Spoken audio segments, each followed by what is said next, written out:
Welcome back. Hemakumar గారితో మనం మాట్లాడదాం. నమస్తే అండి హేమకుమార్ గారు. హేమకుమార్ గారు మేడం, ముందుగా మీకు ప్యానెల్లో ఉన్న అదేవిధంగా ప్రైమ్ వీక్షకులకు కూడా శుభోదయం. చెప్పండి మేడం. కేవలం దోచుకున్న డబ్బుని దాచుకోవడానికి మాత్రమే ఈ సింగపూర్ పర్యటన అని మొన్న నెల్లూరు జిల్లా పర్యటనకు వెళ్ళినప్పుడు కూడా జగన్ ఈ విషయాన్ని కూడా ప్రస్తావించారు. ఏంటి అంటే దోచుకుందంతా అక్కడ దాచుకోవడానికి వెళ్తున్నారా లేకపోతే ఏంటి? అండ్ బెంగళూరు చెన్నైలకు ధీటుగా కూడా విశాఖ ఉండబోతోంది అని అంటున్నారు కూటమి ప్రభుత్వం. కరెక్టే మేడం. దోచుకున్న డబ్బు దాచుకోవడము ఇలాంటివన్నీ వాళ్ళకి తెలిసిన విద్యే. మనం నిన్న కూడా చూసాం, హైదరాబాద్ లో 11 కోట్లు దోచుకున్నది దాచుకున్నది బయట పెట్టారు. ఎవరైతే సిట్ అధికారులు ఉన్నారో వాళ్ళు జోబులో డబ్బు ఎత్తుకుపోయి ఆడ పెట్టేసి జగన్ గారి పేరు మీద అయితే వీలేదు కదా. 11 కోట్లు ఎవరైతే దాచుకున్నారో దాన్ని బయట పెట్టారు. అదేంటంటే కచిరెడ్డి ఏమన్నాడు, అది నాకు సంబంధించి కాదంటే డైరెక్ట్ గా జగన్మోహన్ రెడ్డి గారికి సంబంధించిందే. ఇట్లాంటి డబ్బులు ఇంకా ఎక్కడెక్కడ దాచిపెట్టారో అవన్నీ త్వరలో బయటపడుతుంది. ఇప్పుడు మనం ముఖ్యంగా మాట్లాడుకునేటప్పుడు నేనైతే మాట్లాడుతున్న కన్క్లూజన్ ఇస్తాను. దయచేసి మధ్యలో ఇంటరప్ట్ చేయకండి. ఎవరు మాట్లాడినప్పుడు నేను ఇంటరప్ట్ చేయలేదు. సో గతంలో 2014 నుంచి 2019 వరకు రాష్ట్రంలో ఎన్ని పరిశ్రమలు రాష్ట్రానికి వచ్చాయి అందరికీ కళ్ళకు కనబడేదే కదా. మనం అదేమన్నా హైడ్ చేసో లేదా మాయమంత్రాలు వేసో దాచిపెట్టిన పరిశ్రమలు అయితే కాదు. అదే విధంగా 2019 నుంచి 2024 వరకు వచ్చిన రాష్ట్రానికి వచ్చిన కంపెనీలు ఏవేవంటే చాలా గొప్ప గొప్ప కంపెనీల్లో డైరెక్ట్ అప్పుడు ముఖ్యమంత్రిగా ఉన్న జగన్మోహన్ రెడ్డి గారే అన్నారు, కడపకి ఇలాంటి ఫిష్ మార్కెట్ వస్తుందా రాదా అని నా కల్లో కూడా నేను ఊహించలేదన్న మాట మనం అందరూ విన్నాం. సో అంటే ఆయన తెచ్చింది ఏంటంటే రాష్ట్రానికి ఫిష్ మార్కెట్స్ అది ఒకటి, చికెన్ షాప్స్, పానీపూరి బళ్ళు, ఇలాంటి పరిశ్రమలు చాలా వచ్చాయి. ప్రత్యక్షంగా అప్పుడు ఎవరైతే మినిస్టర్ గా ఉన్న గుడివాడ అమర్నాథ్ గారు అప్పుడే చెప్పారు. 1-2 సార్లు వాళ్ళు దావోస్కి వెళ్ళారు. దావోస్కి వెళ్ళి వచ్చి అక్కడ చలిగా ఉంది, మేము ఎక్కువ తట్టుకోలేకపోతున్నాం, ఇంకా వెళ్ళలేకపోతున్నాం అన్న విషయం కూడా వాళ్ళు స్వయంగా ఒప్పుకున్న విషయాలు. దాన్ని క్రియేట్ చేయడము దాన్ని అన్ని కాదు, వాళ్ళే ఆ రోజు ఉన్న పరిస్థితుల్లో అది మేము చెప్పేది. వాస్తవాలు ఎవరు పెట్టినా ఎవరు చెప్పినా వాస్తవాలు ఎంతో కొంత ఇంచుమించు దగ్గరగా ఉండడంతోనే వాస్తవాలు బయటకు వస్తాయి. ఊరికేనే లేనిపోని మాటలు చెప్పాలంటే అది కుదరదు. ఈ రోజు మేము ఏదైతే కూటమి ప్రభుత్వం వచ్చిన కాడ నుంచే ఎన్ని కంపెనీలు, గతంలో కూడా వీళ్ళు పారదోలిన కంపెనీలు లూలు మార్కెట్, రిలయన్స్ కంపెనీలు ఎక్కడో కాదండి. నేను ఇంకా ఏదో మరి మిగతా రాష్ట్రం పక్కన నేను పోయి చూడకపోయినా కూడా యాజ్ ఇట్ ఈస్ తిరుపతిలో కూడా అండి, రేణుగుంట దగ్గర ఎయిర్పోర్ట్ దగ్గర రిలయన్స్ కంపెనీ కానీ, డిక్సన్ కంపెనీ కానీ, ఇలాంటి కంపెనీలన్నీ కూడా పారదోలించారు. అక్కడికి వచ్చి మాకు ఎంత ఇస్తారు లెక్క, మా వాటా ఏంది అని మాట్లాడుకోవడంతో మా కొద్ది కంపెనీలు ఇక్కడ వద్దని వాళ్ళకి ఇచ్చిన ఏదైతే గతం ఇవన్నీ వచ్చింది కూడా ఏదైతే 2014 నుంచి 2019 ప్రభుత్వం ఉన్నదో అప్పట్లో వచ్చిన కంపెనీల్ని 2019 నుంచి 2024 వరకు ఉన్న ప్రభుత్వం అన్ని కంపెనీల్ని పారదోలేసి రాష్ట్రానికి ఎక్కువ ఉద్యోగ అవకాశాలు కల్పించేది చికెన్ షాప్ బండ్లు, ఫిష్ మార్కెట్లు, పానీపూరి బండ్లు, ఇలాంటి బండ్లు వస్తాయి. అది చాలా పెద్ద పెద్ద పరిశ్రమలు. ఆ పరిశ్రమలు చూసి కూడా రాష్ట్ర ప్రజలు ఎన్ని పరిశ్రమలు వచ్చాయి, మళ్ళీ ఈ గవర్నమెంట్ వస్తే ఇంకెన్ని పరిశ్రమలు వస్తాయో మనం తట్టుకోలేమేమో అనే రాష్ట్రంలో వీళ్ళకి 11 సీట్లు పరిమితం చేశారు. సో ఇలాంటి సమయంలో ఇంకొక సబ్జెక్ట్ ఏంటంటే 2024 నుంచి కూటమి ప్రభుత్వం వచ్చిన కాడి నుంచి ప్రతి ఒక్క కంటికి కనబడుతూనే ఉంది. ఫస్ట్ దావోస్కి వెళ్ళారు. దావోస్ నుంచి ఎన్నెన్ని కంపెనీలతో అగ్రిమెంట్ అయ్యాయి, ఇదైనా అనేసి ప్రతి ఒక్కరికి ఏదైతే ఒక దావోస్ కానీ సింగపూర్ కానీ వెళ్ళొచ్చినాక ప్రెస్ మీట్ చెప్పి ఇది పలానా కంపెనీలతో మేము ఒప్పందాలు కుదుర్చుకున్నాము, ఈ కంపెనీలు ఎక్కడికి వస్తున్నాయి అంటే ఇన్ఫ్రాస్ట్రక్చర్ రావడానికి. ఎందుకంటే వీరు గతంలో కూడా చూశారు, 2019 నుంచి 2024 వరకు ఈ రాష్ట్ర అమరావతిని రావణ కాష్టం ఒక పెద్ద అడవి, అలాంటి అడవిలాగా తయారు చేశారు. దాన్ని అన్ని తీసి ఇన్ఫ్రాస్ట్రక్చర్ రెడీ చేయడానికి ఎంత టైం పడుతుందని మనందరికి ప్రతి ఒక్కరికి తెలిసిన విషయం. ఎందుకంటే మంత్రం వేస్తే బిల్డింగ్ లేదు, ఇంకోటి చేస్తే ఇంకోటి. ఖచ్చితంగా మీరు చాలా సార్లు చూపించారు మీ ఛానల్లో కూడా, అమరావతిలో ఎన్నెన్ని బిల్డింగ్లు ఎన్నెన్ని ఫ్లోర్లు వేసాయి. ఆ ఫ్లోర్లలో అసెంబ్లీ నడిపారు ఎవరు? మీ ప్రభుత్వం ఉన్నప్పుడే 2019 నుంచి వాళ్ళు కొత్తగా ఎన్నో తాడేపల్లి ప్యాలెస్ లోనో ఇంకొక చోట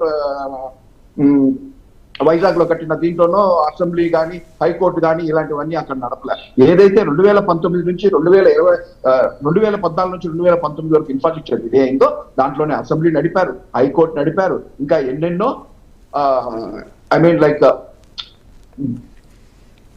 నడపడానికి ప్రభుత్వం నడపడానికి కూడా ఇన్ఫ్రాస్ట్రక్చర్ కూడా రెడీ, ఆ చుట్టుపక్కల మొత్తం రెడీ చేశారు. విజయవాడ కావచ్చు, గుంటూరు కావచ్చు, చుట్టుపక్కల నడపడానికి. ఈ రోజు ఏంటంటే మనం ఒకే చోట కాదు, వీళ్ళు అన్నారు 3 రాజధానులు, అలా కానీ మేము 3 రాజధానులు, రాజధాని అమరావతి. ఇంకోటి ఏంటంటే విశాఖపట్నంలో పరిశ్రమలు రెడీ చేయడానికి, పరిశ్రమలు పెట్టుకోవడానికి ఏదైతే ఐటీ హబ్బులు ఉన్నాయో టీసీఎస్ కావచ్చు,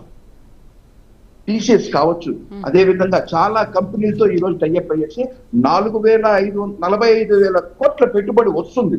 ఎందుకంటే ఇమ్మీడియట్ గా మనం పోయి మాట్లాడితేనే వాళ్ళు మన అకౌంట్ వేసేసి మా దగ్గర మీ అకౌంట్ చూపిస్తామని ప్రభుత్వ ఖజానాలో చూపిస్తామని, అది కాదు. వాళ్ళు సిచ్యువేషన్స్ వాళ్ళు వస్తారు, వాళ్ళు వచ్చి సర్వే చేసుకుంటారు, ఎక్కడెక్కడ ఏ కంపెనీకి అనుకూలంగా ఉంటుందో మీరు ఎంత మాత్రం. లోకేష్ గారు అయితే క్లియర్ కట్ గా చెప్పారు. ఏం చెప్పారంటే మేమేమి హెరిటేజ్ కో ఇంకో దానికో భూములు తీసుకోలేం.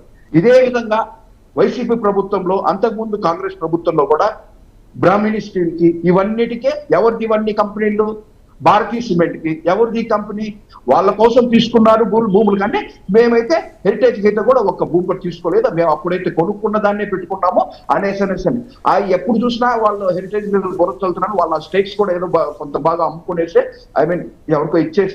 మీరెందుకు టీసీఎస్ కు అంత తక్కువ ధరకి ఇస్తున్నారు? కేవలం 99 పైసలకే 99 సంవత్సరాల పాటు ఒక లీజ్ తీసుకున్నారు. అంత తక్కువకి ఎందుకు ఇస్తున్నారనే ప్రశ్న కూడా లేవనెత్తుతున్నారు కదా పదే పదే. ఆ దాంట్లోనే ఓకే, ఎందుకు ఇస్తున్నాం అనేది కూడా చెప్తున్నాం. రాష్ట్రానికి రావాల్సింది పరిశ్రమలు. ఈ వాలంటీర్లు బీటెక్ చదువుకున్న పిల్లకాయలకి 5,000 రూపాయలు జీతం ఇచ్చి మన ఇంట్లో బిడ్డలు అయితే మనం ఒప్పుకుంటామా? మీ ఇళ్లలో బిడ్డలంతా ఫారిన్ లో ఎంబీఎస్ చేయాలా, బీడీఎస్ ఎంబీబీఎస్ అన్ని చేయాలా, రాష్ట్ర ప్రజల్లో పిల్లలు మాత్రం 5,000 రూపాయలకి వాలంటరీగా పనిచేయాలా? వాలంటరీ వ్యవస్థని మేము ఆపలే, వాళ్ళే రానంటున్నారు ఉద్యోగాలు. మేము 5,000 రూపాయలు, మేము 10,000 రూపాయలు ఇస్తామని కూడా చెప్పాం, అయినా మేము రావట్లేదు. బీటెక్ చదువుకున్న పిల్లకాయలకి మనం కల్పించాల్సిన సౌకర్యాలు, ఫెసిలిటీస్ ఏంటంటే ఉద్యోగ కల్పన కల్పించాలి. ఐటీ సెక్టర్ తెప్పించి ఐటీస్ లో ఉద్యోగాలు కల్పించి రాష్ట్రం, ఈ దేశంలో, ఈ భారతదేశంలో ఆంధ్ర రాష్ట్రం కూడా ఒక మంచి ఐటీ కంపెనీలు ఉన్నాయి. అది మీరు ఒక్కసారి. ఓకే హేమకుమార్ గారు, ఇప్పుడు మీరేమంటున్నారనంటే మేము పరిశ్రమలు తీసుకొస్తున్నాము, పెట్టుబడులు పెడుతున్నాము, దాదాపు 12,000 కోట్ల రూపాయలు పెట్టుబడులు పెట్టి 12,000 ఉద్యోగాలు ఇచ్చి 1,375 కోట్లు పెట్టుబడులు పెడుతున్నాము, ఉద్యోగాలు కల్పిస్తున్నామని అంటున్నారు. బట్ ఎందుకు అంటే ఉద్యోగాలు కల్పించడం కోసం, పరిశ్రమలను తీసుకురావడం కోసం ఒక టీసీఎస్ మోస్ట్ ఎస్టాబ్లిష్డ్ కంపెనీ, దానికి 99 పైసలకు ఒక లీజ్ తీసుకోవడం అనేది ఒక పెద్ద దుమారం రేగుతోంది కదా. అంటే ఏంటి, మీరు ప్రయోజనాలు కలిగితే చాలు అని అనుకుంటున్నారా? అంతేనా? రాష్ట్ర అభివృద్ధి మేడం ఈరోజు బెంగళూరు, మరి మీరు ఇంత మంచి పని చేస్తున్నప్పుడు ఎందుకు మిమ్మల్ని హర్షించాల్సింది పోయి ఎందుకు విమర్శిస్తున్నారు? విమర్శించడానికి కారణం ఏంటి? అపోజిషన్ లో కూడా ఉన్న వాళ్ళకి అదే పని మేడం. వాళ్ళు విమర్శించకపోతే ఎట్లా చెప్పండి? మేమైతే గతంలో అపోజిషన్ లో మీ టీవీ డిబేట్ లోనే ఏమేం జరిగిందని సరే స్పష్టంగా మీకు చూపించాం, అంటే విత్ ఎవిడెన్స్ తో చూపించాం. మేమైతే ఒట్టి మాటలు గట్టి చేతలు పని పెట్టనే ఆ విధంగా పోతుంది. మీకు ఈ రోజు సరే మేడం, మేము డైరెక్ట్ గా ఒక సూటి ప్రశ్న మిమ్మల్ని అడుగుతున్నాను సుజయ్ గారు. ఏంటంటే ఈ రోజు రాష్ట్రంలో అభివృద్ధి, కంపెనీలు వచ్చింది కంటికి కనబడుతుందా లేదా? మీ మీడియా కెమెరాల్లో కూడా చూస్తే ఎక్కడెక్కడ ఏ కంపెనీలు రాష్ట్రానికి వస్తుంటాయి అనేసి. గతంలో అప్పుల విషయం కూడా మేము ఎక్కువగా ఎక్కడ ప్రస్తావించలే. సాక్షాత్తు జగన్మోహన్ రెడ్డి గారి చెల్లెలు, సోదరి అయినటువంటి షర్మిలమ్మ గారే 14 లక్షల కోట్లు ఈ రాష్ట్రంలో అప్పు చేసిన జగన్మోహన్ రెడ్డి గారు అని చెప్తేనే ఆవిడే ప్రత్యేక. అంటే ఆవిడ దగ్గర ఒక కాంగ్రెస్ పార్టీ అధ్యక్షురాలు ఆంధ్రప్రదేశ్ అంటే ఆవిడ దగ్గర ఎవిడెన్స్ లేకనే గబక్కని మాట్లాడేస్తారా? అంటే అంత వేగ్గా ఏ మాట మాట్లాడరు కదా. ఊరికే వాళ్ళు ఏంటంటే మేడం, ఈ రోజు వచ్చిన 14 నెలల్లోనే మేము ఇన్ఫ్రాస్ట్రక్చర్ చూపించాలా, 8,000 ఉద్యోగాలు ఇచ్చాము, 8 లక్షల మందికి మేము పని కల్పించాము, ఎంతంత చూపించారు. అంటే ఏమి చూద్దాం. మీరు కూడా 5 ఏళ్లలో ఎన్ని ఉద్యోగాలు కల్పిస్తారు? 20 లక్షల ఉద్యోగాలు లక్ష్యంగా పెట్టుకోమని అంటున్నారు కదా. చూద్దాం ఈ 5 ఏళ్లలో మీరేం చేస్తారు. మేడం మీరు దీన్ని కొత్తగా చూడక్కర్లేదు మేడం. ఈ రోజు రాష్ట్రంలో 2014 నుంచి 2019లో వచ్చిన కంపెనీలు ఏమేమి వచ్చినాయి, దానివల్ల ఉద్యోగాలు నేను చెప్పిన ఏదైతే రేణిగుంట పరిశ్రమలో డిక్సన్ కానీ ఇలాంటి కంపెనీలు వచ్చిన దాంట్లో ఉద్యోగం చేస్తున్న పిల్లలే ఈ రోజు లేకుండా పోయారు. గత ప్రభుత్వంలో ఉద్యోగం లేకుండా బెంగళూరులో ఈరోజు ఇంత డిమాండ్ ఉంది, చెన్నైలో డిమాండ్ ఉంది, హైదరాబాద్ లో ఉద్యోగాలకి ఇంత డిమాండ్ ఉన్నాయంటే మన దగ్గర ప్రభుత్వ వ్యవస్థలు లేవు, ఏ కంపెనీ లేవు. ఎలా వస్తాయి ఉద్యోగాలు? కంపెనీలు వస్తేనే ఉద్యోగాలు వస్తాయి. ఇంకొక మాట కూడా అడిగారండి సింగపూర్ వాళ్ళు, డైరెక్ట్ గా అడిగారు చంద్రబాబు నాయుడు గారిని. ఏమడిగారంటే, అయ్యా మీరు చెప్పారని గతంలో మేము వచ్చి ఆ కంపెనీ సర్వే చేసి రాష్ట్రాన్ని మీ రాష్ట్ర డెవలప్మెంట్ కి మా వంతు మేము చేస్తామని చెప్పాం, కంపెనీ చేస్తామని చెప్పాం. ఏదైతే మళ్ళీ మీరు అష్యూరెన్స్ ఆ రోజు అష్యూరెన్స్ తీసుకోకుండానే ఈ విధంగా వేరే ప్రభుత్వం మారడంతో అన్ని మూటాముళ్ళు సర్దుకునేసి మా పైన నిందలతో మేము ఈ రాష్ట్రాన్ని వదిలి వెళ్ళిపోవాల్సి వచ్చింది. అదే విధంగా ఇప్పుడు మీరు ఏం అష్యూరెన్స్ ఇస్తారంటే దానికి కూడా క్లియర్ కట్ గా మరోసారి ఇలాంటి ఏదైతే ప్రభుత్వం 2019 నుంచి 2024 ఉన్న ప్రభుత్వం మళ్ళీ రాదు. రాబోయే రోజు ఎన్నికల్లో కానీ ప్రజలు ఏమి ఇస్తారంటే ఈ రాష్ట్ర అభివృద్ధి చూసి ఓట్లేస్తారు. జగన్మోహన్ రెడ్డి గారు చెప్పినట్టు ఒట్టి మాటలు చెప్పం. ఏదైతే మద్యం బంద్ చేసే మేము మళ్ళీ ఎన్నికల్లో ఓట్లు మనుషులు చెప్పి నాసిరకం బ్రాండ్ తీసుకొచ్చిన రాష్ట్ర ప్రజల్ని అన్యాయ పాలు చేశారు. ఎంతో మంది చనిపోయిన వ్యక్తులు ఉన్నారు. ఇలాంటివి రాష్ట్ర ప్రజలు చూసి చెప్పారు. మమ్మల్ని మేము ఖచ్చితంగా ఓట్లు అంటే వేరే విధంగా కాదు మేడం. రాష్ట్ర పిల్లలకి భవిష్యత్తు చూపించే ఉద్యోగ అవకాశాలు, పరిశ్రమల్లో ఏదైతే రాష్ట్ర డెవలప్మెంట్, అమరావతి, పోలవరం అన్ని చూపించే వాళ్ళే ఓట్లేస్తారు. మేమేం డెవలప్ చేసామని ఊరికే వాళ్ళు ఇన్ని మాటలు తిట్టించుకుంటాం. మాకేం అలవాటే, ఎందుకంటే వాళ్ళకి తిట్టడమే ఇంత ముందు చెప్పినట్టు వాళ్ళు తిట్టడం అదే అలవాటు. మాకు చాలాసేపు అయింది. Good morning. రైట్, ఏంటి మరి మీరేమో 14 లక్షల కోట్లు అప్పు చేశారు జగన్ అని చెప్పి సొంత అన్నపైనే మాట్లాడుతున్నారు. వాళ్ళేమో మేము చేసింది 3.5 లక్షలు మాత్రమే అని అంటున్నారు. ఈ 14 నెలల కాలంలో కూటమి